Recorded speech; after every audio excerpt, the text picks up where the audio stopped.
Hey welcome my friends and my dear student. तो आज जो सवाल आपके सामने है ना वो साइंस की है। ये सवाल आपको 7 नंबर में पिछले पेपर में आया था और इसी तरह की सवाल आती है। और इस तरह की जो सवालें हैं ना मैं लगवा चुका हूँ बहुत सारी सवालें।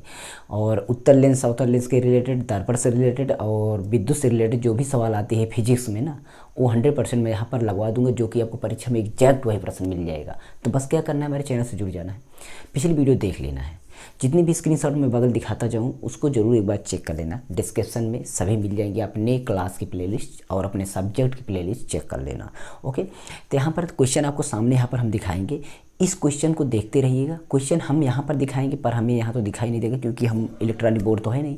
तो मैं बुक से मतलब यहाँ पर लिखा हूँ अपनी कॉपी पर, इस प्रश्न को मैं यहाँ से देखकर पढ़ता हूँ और आप वहाँ पर देखते रहिएगा इस क्वेश्चन को कैसे हल करा जाएगा और कैसे आपको नंबर मिलने वाला है। तो मैं संतोष कुमार पटेल और आप देख रहे हैं टेक्नो प्लस स्टडी चैनल, जिस पर टेक्नोलॉजी से रिलेटेड और एजुकेशन वीडियो डालते रहते हैं और 12th तक की जो इंपॉर्टेंट क्वेश्चन सारे सब्जेक्ट की तैयारी हम यहाँ करवाते हैं। आप जुड़ जाइए। देखिए क्वेश्चन आपके सामने यहाँ पर है, मैं पढ़ता हूँ। यहाँ पर क्या है, R1 और R1 और R2 R3 प्रतिरोध के पारस्परिक में जुड़ा गया है। मतलब R1 और R2 जो है ना, वो R1 R2 और R3 उसको हम क्या जोड़े हैं, पारस्परिक में जोड़ दिए गए हैं। और संयोजन के तुल्य प्रतिरोध का व्यंजक व्युत्पन्न कीजिए। उसके क्या करना है आपका, उसमें व्यंजक व्युत्पन्न करना है। और निम्नलिखित चित्र में देखिए कि बिंदु ए तथा सी के बीच तुल्य प्रतिरोध ज्ञात कीजिए। उसके बीच तुल्य प्रतिरोध मतलब तुल्य प्रतिरोध ज्ञात करें। इस तरह के प्रतिरोधक सवाल मैं पहले भी लगवा चुका हूँ, आप यहाँ पर भी इसको सवाल जरूर जाइएगा, मैं देख लीजिएगा, बहुत आसानी से समझा दूँगा। ठीक है, तो देखिए सवालों में आपको क्या चीज़ें दी गई हैं, पहले इसको हम देखते हैं। और क्या करना है कि इसमें अगर हम मानते हैं, देखते हैं कि जो जैसे चित्र में आपको दिखाई दे रहा होगा, चित्र में हमें नहीं दिखाई दे रहा है लेकिन हम फिर भी बताते हैं। यहाँ पर देखिए ऐसे ऐसे बना हुआ है, फिर ऐसे ऐसे बना हुआ है इस तरीके से, और इसके बाद हमारा ये जाने के बाद ऐसे ऐसे, फिर ऐसे ऐसे, इस तरीके से। यहाँ हमारा था ए और यहाँ पर हमारा बिंदु है बी, क्या है बिंदु बी, और इस पर 2 ओम है और इस पर 3 ओम है। ठीक है, और इस पर 2 ओम है और इस पर आपका 6 ओम है और यहाँ पर भी आपका 6 ओम है। अब हमें क्या करना है, इसके बीच का तुल्य प्रतिरोध ज्ञात करना है। ध्यान दीजिए, ये जो ओम में लिखा हुआ है यही तो आपका प्रतिरोध है। ओम का मात्रक जो होता है प्रतिरोध होता है, याद रखिएगा, बहुविकल्पी में पूछा जाएगा। ओम का मात्रक प्रतिरोध, प्रतिरोध का मात्रक ओम, और विद्युत धारा यानी विद्युत धारा का मात्रक एम्पियर, याद रखना, इंपॉर्टेंट क्वेश्चन ऑब्जेक्टिव में पूछा जाएगा। तो ये आपका 1 ओम यहाँ पर, मतलब यहाँ पर है आपका एक प्रतिरोध, यहाँ पर है प्रतिरोध, यहाँ पर इस तरीके से। तो इसको देखते हैं, तो ये आपका क्या है, समांतर क्रम में है, श्रेणी क्रम में। पहले इसको समझते हैं। तो पार्श्व या समांतर क्रम में संयोजन जो है इसके हिसाब से देखते हैं। और अगर इस प्रतिरोध पर इस पर धारा कुछ ना कुछ तो होगी ही। तो यहाँ पर मान लीजिए R1 है, वो I1 है, I2, I3, I4, इस तरीके से सभी पे धाराएं कुछ ना कुछ तो हैं ही। जितने प्रतिरोध है उतनी धाराएं भी हैं। तो यहाँ पर हम समझ सकते हैं कि अगर हम सभी पर धाराओं की गणना करते हैं तो क्या करना है। जैसे कि मान लीजिए सूत्र हमारा क्या होता है, I बराबर होता है V/R। ठीक है, क्या होता है V/R। अगर ये I जो है क्या है, पहले प्रतिरोध की है, तो I1 तो R1, मतलब पहले प्रतिरोध पर I धारा निकालना है, पहले प्रतिरोध पर। इसी तरीके से हम I2 लिख सकते हैं, क्या I2 क्या होगा, वो R2 पे निकलेगा। लेकिन जो V है, विभवांतर जो है ना, वो तो इक्वल ही होगी, उसमें विभवांतर तो ही होगी, लेकिन उसमें का प्रतिरोध दूसरा होगा, कम ज़्यादा कुछ ना कुछ होगा, और उसमें की धारा भी कम ज़्यादा होगी अपने हिसाब से। तो यहाँ पर अब हम देखते हैं I3, तो I3 कितना होगा, V/R3। ये हमारी 3 प्रकार की धाराएं हम लिख दिए ओम के नियम से। ये ओम का नियम है I बराबर V/R, I बराबर V/R, ये आपका ओम का नियम है। तो ओम के नियम के हिसाब से मैंने इसको समझा और लिखा। अब क्या करना है, कुल धारा निकालना है। ये तो पहले की धारा, दूसरे की धारा, तीसरे की धारा, लेकिन यहाँ पर हम कुल धारा निकालते हैं। कुल धारा कितना आएगा, कुल धारा का मतलब टोटल I इक्वल कितना आ जाएगा, I1 plus I2 plus I3। Total जोड़ते हैं तो I1 का मतलब ये वाला, I2 मतलब ये, I3 का मतलब ये। तो V/R1 plus B/R2 plus B/R3। ठीक, तो यहाँ पर देखिए R1 R2 R3 सभी चीज़ें अलग अलग हैं, और यहाँ पर V क्या है, कॉमन है। V कॉमन है तो हम इसको V क्या करते हैं, बाहर रख लेते हैं। V क्या करते हैं, इसको हम बाहर रख लेते हैं, तो यहाँ पर 1 बचेगा। यहाँ पर V यहाँ से निकाल दिए, यहाँ निकाल, सभी जगह निकाल दीजिए V को, तो क्या बचेगा, 1 बचेगा। तो 1/R1 plus 1/R2 plus 1/R3 ये बच गया। तो ये इतना हमारा बच गया। तो जो कि कुल प्रतिरोध R है, इसे मान ले रहे हैं कि कुल प्रतिरोध R है। कुल प्रतिरोध क्या है, R है। अगर कुल प्रतिरोध R है तो हम क्या करेंगे, कुल प्रतिरोध R है तो उसको हम उसकी जगह पर रखेंगे। तो सूत्र हमारा क्या होता है, I बराबर B/R होता है, ये हमको पता है। I बराबर B/R होता है। तो R यहाँ जाएगा तो I कहाँ आएगा, यहाँ आएगा। I कहाँ आएगा, यहाँ आएगा। और V अगर यहाँ पर रहने देते हैं तो यही आप ये भी देख सकते हैं, ये क्या निकला हुआ है, I निकला हुआ। ये टोटल यहाँ तक क्या निकला हुआ है, I बराबर ये और ये निकला। बात समझिए, कुल धारा निकाले तो हमारा तीनों धाराओं को जोड़ने पर हमारा इतना आया, यानी ये कुल धारा है। और सूत्र यही कह रहा है कि कुल धारा मतलब धारा बराबर होता है V/R। तो V/R अगर होता है तो हम क्या करेंगे, यहाँ I की जगह ये I वाला वैल्यू रखेंगे। क्या करेंगे, I जगह I वाला वैल्यू रखेंगे और इसको मिटा देते हैं, समझ गए होंगे। तो यहाँ पर देखिए I की जगह हम I वाली वैल्यू, यहाँ पर I की जगह हम इसको रखते हैं, तो V,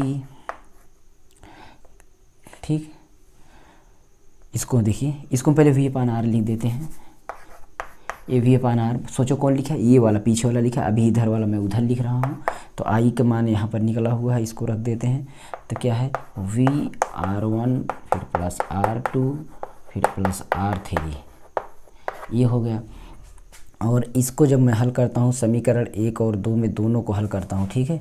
समीकरण 1 और 2 को दोनों को हल करता हूँ। पहला समीकरण कौन था, पहला समीकरण ये था, और दूसरे समीकरण को हम कौन सा बनाए, दूसरा समीकरण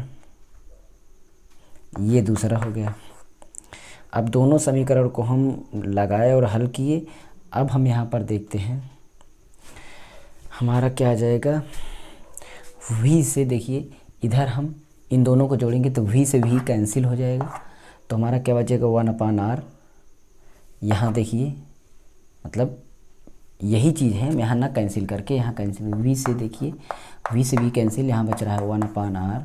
क्या बन रहा है, 1/R, यहाँ पर 1/R2 plus 1/R2 plus 1/R3, ये हमारा तीनों निकल गया।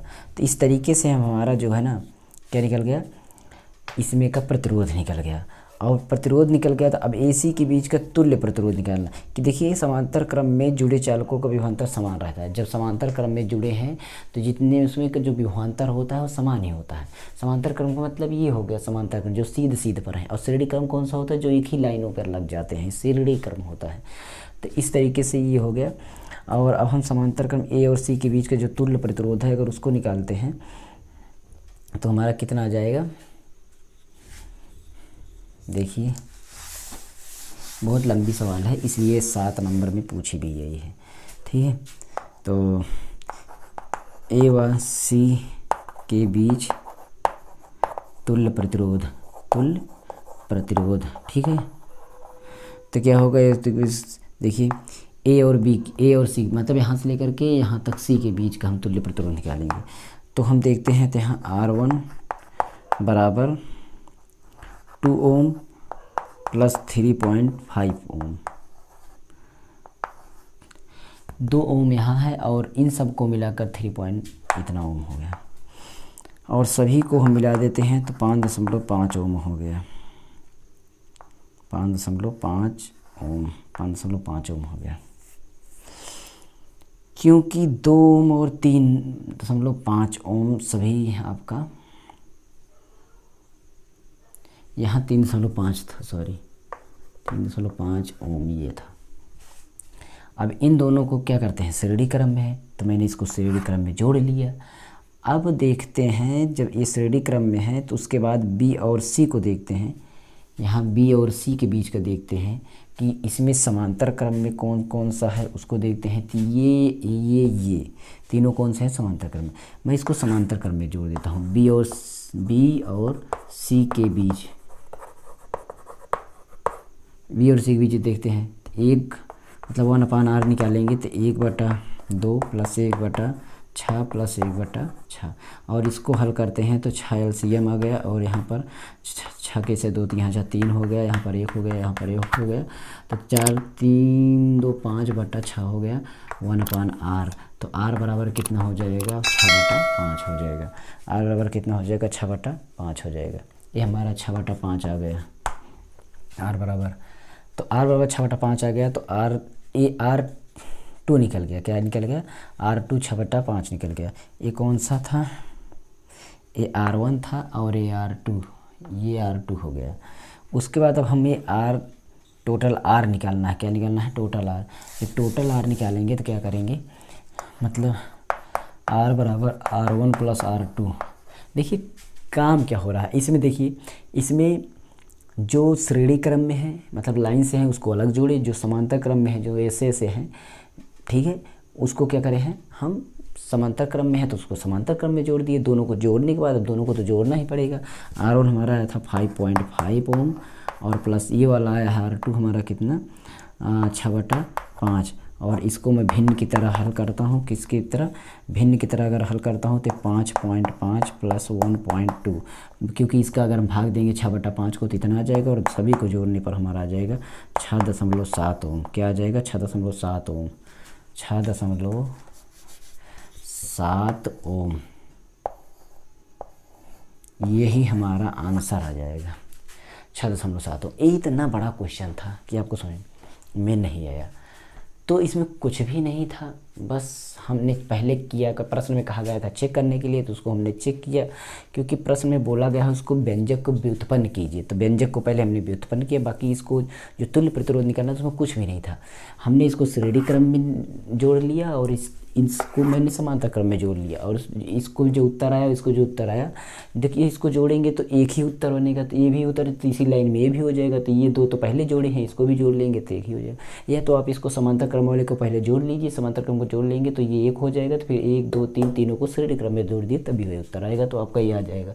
ये तो पहले किस लिए किया गया था, जो इसके पहले उसको व्युत्पन्न किया गया था व्यंजक को, इसलिए वो बड़ा हो गया और कोई बड़ी सवाल नहीं थी।